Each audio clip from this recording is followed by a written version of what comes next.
What I am most proud of is the role I've played in making sure that Metro gets a dedicated funding. It is something that I work with our regional leaders on, and it is effort that resulted in my getting the region's highest honor, the Skull Award for Outstanding Leadership, because there is no single project more important than Metro. So that has been and will continue to be my #1 priority.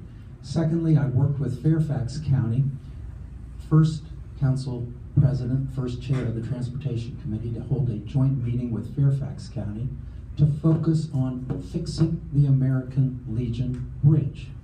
It is an embarrassment. It is just beyond belief how bad the American Legion Bridge is, and it needs to be fixed, and that is a Maryland responsibility. And third, I have been a strong proponent of 2 reversible lanes on 270. That to me is the most important work that we can do. I don't believe we need 4 lanes, and I know that there's controversy with respect to that. It is a total AM and PM peak-driven system, and I think 2 reversible lanes, particularly in the context of tolls, is what is appropriate. So when I think about transportation, I try to divide it between short and long-term solutions.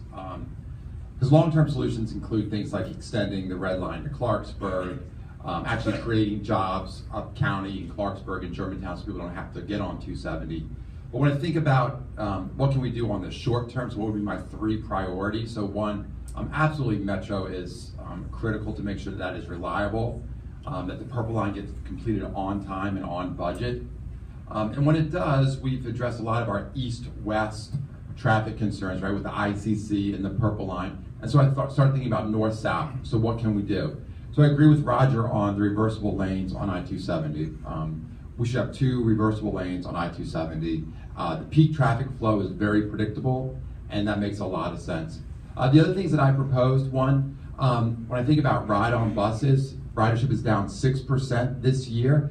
We need to get folks back on ride-on. So what I've proposed is making ride-on buses free. We spend about $120 million a year in ride-on. We collect $20 million in fare. Let's try to get people on ride-on. And if we can't, we need to start buying smaller buses.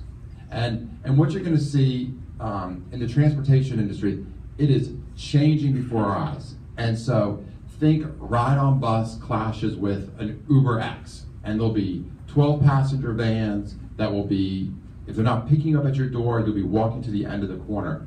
And that's where the transportation industry is going. So be careful to make billion-dollar bets. Other things that we can be doing, the lanes. So I was recently talking to some transportation experts. So we have the ability to reduce the width of our lanes. They're still, as if it's 1970 and the cars are huge. And if we do that, we might be able to get a lane put in the middle of some of our heavy traffic roads that go north-south and get a dedicated bus lane. 3 major projects that I want to do. One is the Metro, because you can't afford to have the people who are using Metro back on the roads in Montgomery County. So we've got to make sure the Metro works. The funding is good, but the funding source is problematic in the sense that it takes money that already exists in the transportation funds. So that's $167 million that's not available for other projects from the state. So we need to work with the state actually to supplement the amount of money that's going into the state fund, so this isn't the net loss on the money available.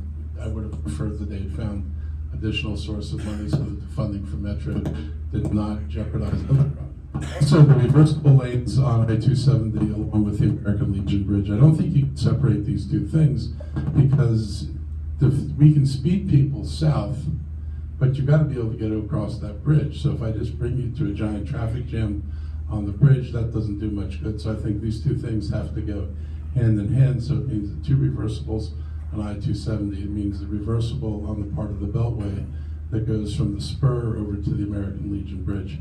The third thing is building out the bus rapid transit network, but doing it in combination with reconfiguring the ride-on system. I think reconfiguring the ride-ons to work with the bus rapid transit system is the way we're going to get the deepest penetration into neighborhoods and be able to get the most people on the transit we can possibly get. In 2013, I had signs up along 270 that said widen 270. We have been Tacoma Parked for the last 20 years. We need to get moving. I've got a 2009 Ford Escape Hybrid that's got 410,000 miles on it. I drive in Montgomery County every day. My friend Rosa Parks wanted to get to the front of the bus. Montgomery County government wants to put us back on the bus. That's not good enough. We need to improve I-270, the Cabin John Bridge, and build M83 so the poor folks there won't be captive of our county government. It's an abomination what's happened in Clarksburg.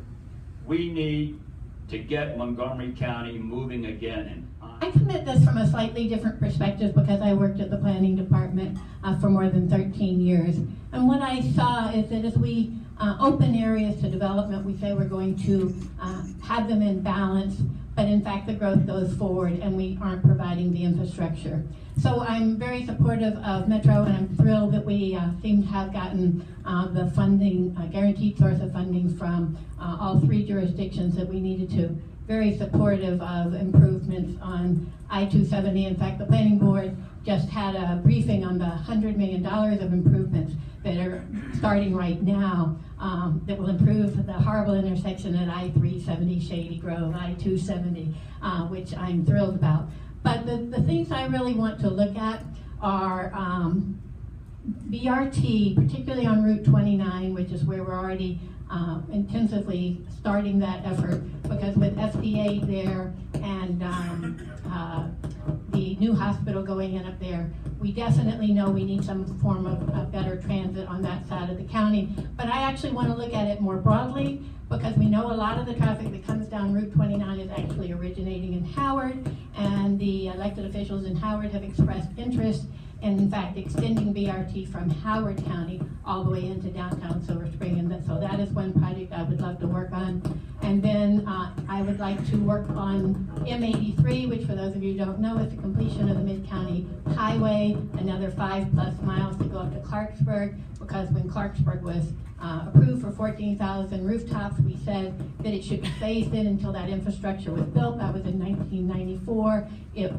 The infrastructure was not built, but the council chose not to phase that development. So I support M83 in some form, possibly a parkway. And then I also want to get the Corridor Cities Transit Way built, which would also serve Clarksburg, but again, I would be interested in taking it even further and perhaps going up to Frederick. Thank you.